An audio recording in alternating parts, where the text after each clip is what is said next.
Bienvenue dans ce résumé. Le 29 août 2005, l'ouragan Katrina s'abat sur la Louisiane et plonge la Nouvelle-Orléans dans l'une des pires catastrophes de l'histoire contemporaine des États-Unis. Pendant une semaine, la ville est submergée par les eaux, ses habitants livrés à eux-mêmes dans une situation apocalyptique. Les images de corps flottant dans les rues, de familles réfugiées sur les toits ou entassées dans le Superdome font le tour du monde et révèlent les failles d'un pays réputé tout-puissant mais incapable de protéger les siens. Plus qu'une catastrophe naturelle, Katrina expose les inégalités sociales, les tensions raciales et l'impréparation des autorités américaines face à une tragédie pourtant annoncée. La Nouvelle-Orléans, surnommée The Big Easy, est une ville singulière. Fondée en 1718 au cœur du delta du Mississippi, elle vit littéralement entourée d'eau. Son charme tient à son métissage culturel unique. Berceau du jazz, héritière des cultures créoles et cajun, haut lieu du carnaval de Mardi Gras. Mais cette richesse s'accompagne d'une fragilité extrême. Au fil du temps, l'urbanisation a poussé la ville dans des zones situées sous le niveau de la mer. Les canaux, les digues et l'exploitation pétrolière ont affaibli l'environnement, tandis que le sol s'enfonce un peu plus chaque année. En août 2005, une tempête tropicale baptisée Katrina se forme dans l'Atlantique. D'abord de faible intensité, elle frappe la Floride avant de se renforcer dans le golfe du Mexique. Rapidement, elle atteint la catégorie 5, le niveau le plus élevé, avec des vents dépassant 200 km/h. Les météorologues tirent la sonnette d'alarme. La Nouvelle-Orléans est l'une des villes les plus vulnérables du pays. Le maire de la Nouvelle-Orléans, Ray Nagin, et la gouverneuse de Louisiane, Kathleen Blanco, tardent à réagir. Évacuer près de 400 000 habitants représente un défi logistique immense, jamais tenté auparavant. Certains élus craignent les conséquences économiques d'un arrêt total de la ville. Finalement, la veille du passage de l'ouragan, un ordre d'évacuation est lancé, mais il n'est pas rendu obligatoire. Résultat, des dizaines de milliers d'habitants restent piégés. Les plus pauvres, souvent afro-américains, n'ont pas de voiture ni les moyens de payer l'essence ou une chambre d'hôtel. Les malades, les personnes âgées et handicapées sont également incapables de fuir. Environ 100 000 personnes demeurent ainsi sur place, livrées à elles-mêmes face à la tempête annoncée. Le 29 août 2005 à l'aube, Katrina frappe la côte du Mississippi et de la Louisiane. Les vents arrachent arbres et pylônes, détruisent maisons et casinos du littoral. À la Nouvelle-Orléans, l'ouragan perd un peu de sa force, mais l'essentiel du danger vient d'ailleurs. Les digues cèdent. Le lac Pontchartrain déborde, les canaux se transforment en torrents et en quelques heures, les quartiers les plus pauvres de la ville sont engloutis sous plusieurs mètres d'eau.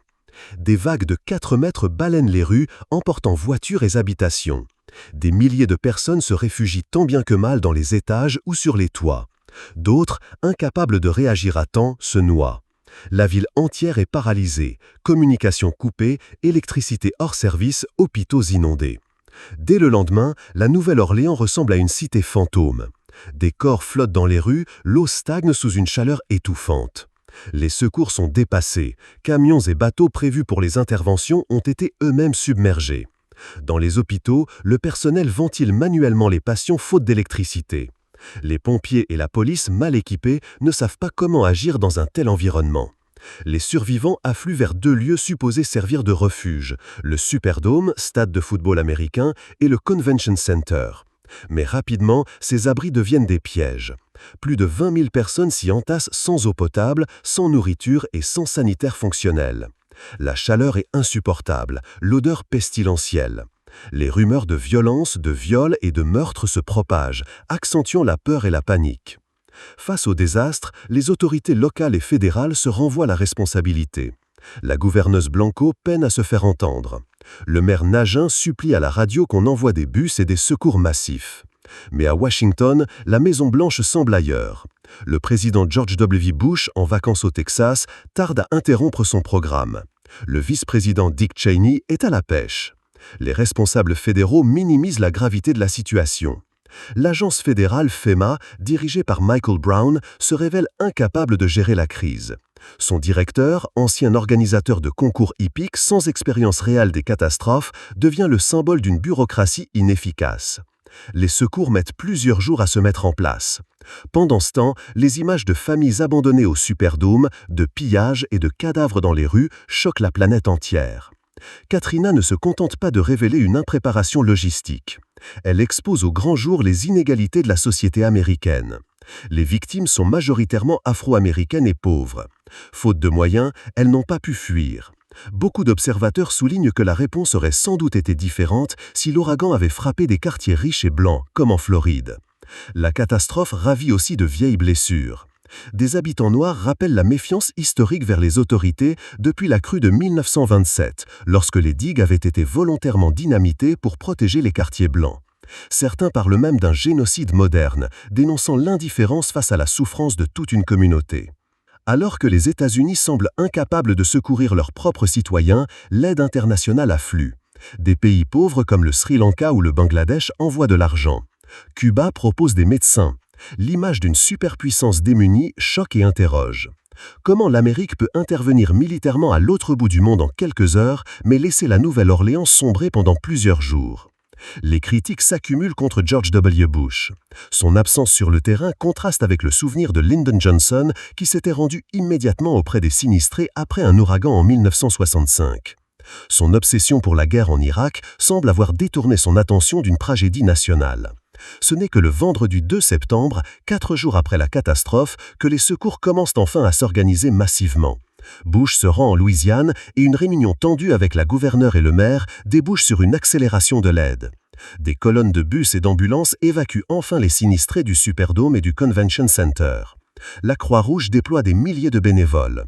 Mais le mal est fait. La catastrophe a déjà emporté plus de 1800 vies et laissé des centaines de milliers de personnes sans abri. Pendant toute cette période, les autorités ont réussi à soutenir la presse dans le contrôle de la narration. La trame médiatique était simple. La Floride est touchée, mais sauve Barin. La Louisiane piège en fait. On ne glorifie pas les efforts héroïques ou salutaires des États. Au contraire, la Nouvelle-Orléans s'avance totalement sans mal dans l'idée de convaincre l'Amérique que tout finalement est un risque. Plus qu'une catastrophe naturelle, Katrina a été l'occasion de réécrire les codes habituels de la manipulation. Nous profitons bien de cette période de fragilité pour dénoncer l'incapacité logistique de la politique locale. Aujourd'hui, la Nouvelle-Orléans porte les stigmates de cette catastrophe. Sa démographie, son identité culturelle et son économie ont été durablement transformées. Katrina reste un avertissement. Face aux catastrophes climatiques à venir, l'impréparation et l'indifférence peuvent être aussi meurtrières que la tempête elle-même.